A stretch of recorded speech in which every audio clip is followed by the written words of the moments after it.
No, James, don't worry. I'm not going to be singing.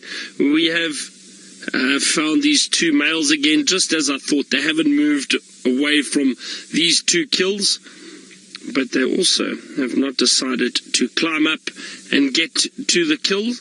I'll have a look. This male is looking up into the tree. There are still both carcasses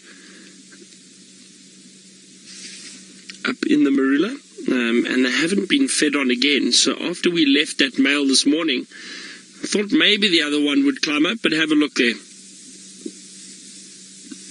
There hasn't been any feeding activity. They haven't climbed up to try and get to those kills again. Now, it was interesting because the one male seemed to be protecting the kills.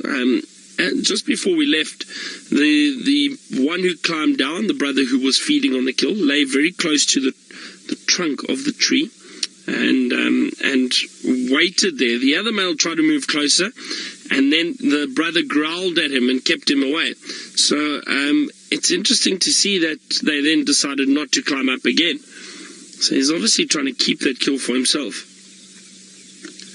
But it would be interesting to see him go up again. Hopefully he does at some point. I'm not sure. It could be fairly soon. It could be later this evening.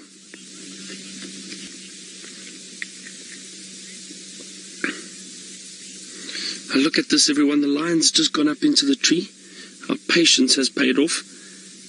And he's now feeding on that kill, on that one carcass.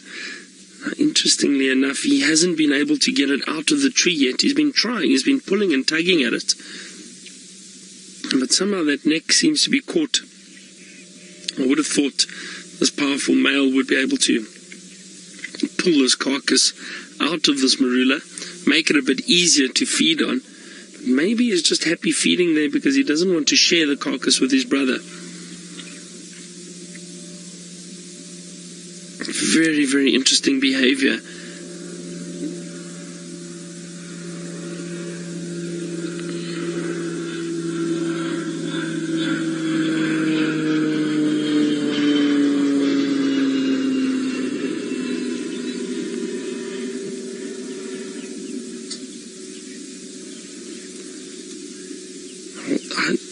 You know what, I just find this sighting phenomenal because there's been a lot going on here. So if we think there's firstly a male leopard killed not one but two impala in close proximity, hoisted them into the same tree and managed to feed on the one carcass. This one that this lion's feeding on now, the male leopard didn't really feed on.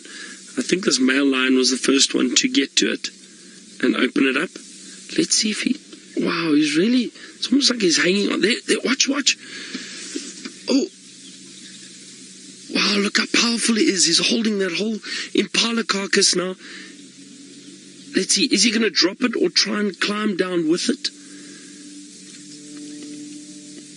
This is fascinating. Now, what's interesting is the lion has gone up and down the tree on the side closest to us. Excuse me a second. I just need to move forward a little bit. There's a plane coming in, believe it or not. Hold on. Hey, that should be all right.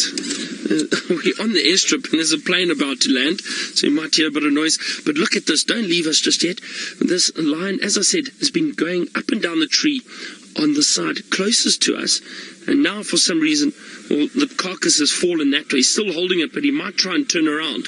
Let's see what he does. Okay, I'm just going to wait for this plane to land.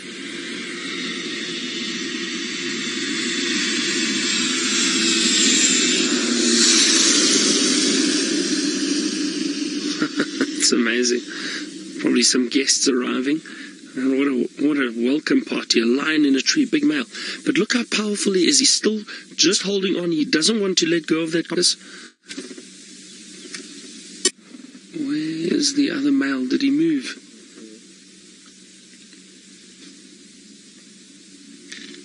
Oh, the other male is still there, just watching. Oh, let's see. How is this lion going to do this? Watch. Oh, look at that. Amazing. So you dropped half of it, and then he's just... but listen to him growling. Listen, everyone. He's growling at the moment, so he dropped it and then just took that leap at the end. But that's quite a drop for this big male lion. That is amazing. Hey, wasn't that incredible? Perfect timing. We sat here, spent time. As I said, and I've said this many times before, often people find lions and they're resting and they say, oh, they're flat cats. And you all know I really dislike that term. I really don't like it, because you never know. These animals are wild animals and they will always surprise us. And look at that. It's paid off for us.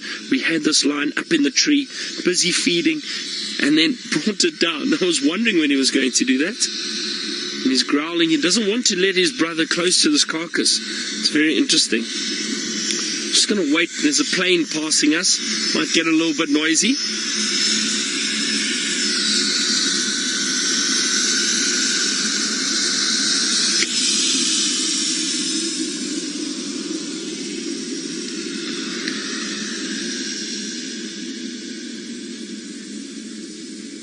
Handy Mike, you say that was amazing, and we're so lucky. We really were very, very lucky to see that. Look at those eyes through the branches there now. And also, we were so fortunate because he was up in the tree. We had a beautiful view of him. He's in a bit of a thicker area now, but we'll hang around. I think he's maybe just going to try and feed. And what I may do is actually reposition and try and view him from the other side. We might have a better view of him feeding. So not looking directly into the light.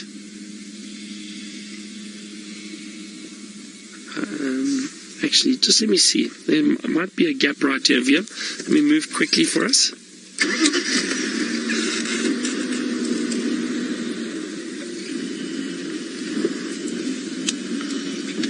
Alright, I'm going to reposition quickly. Let's go back to James and those little lion cubs, and then we'll see what's going on here. Now, the two males are still here. Just the one male looks like he's still feeding on the kill. He has not let the other one come and feed. That's very interesting. So there's definitely a dominance hierarchy between these two lions. Have a look at that.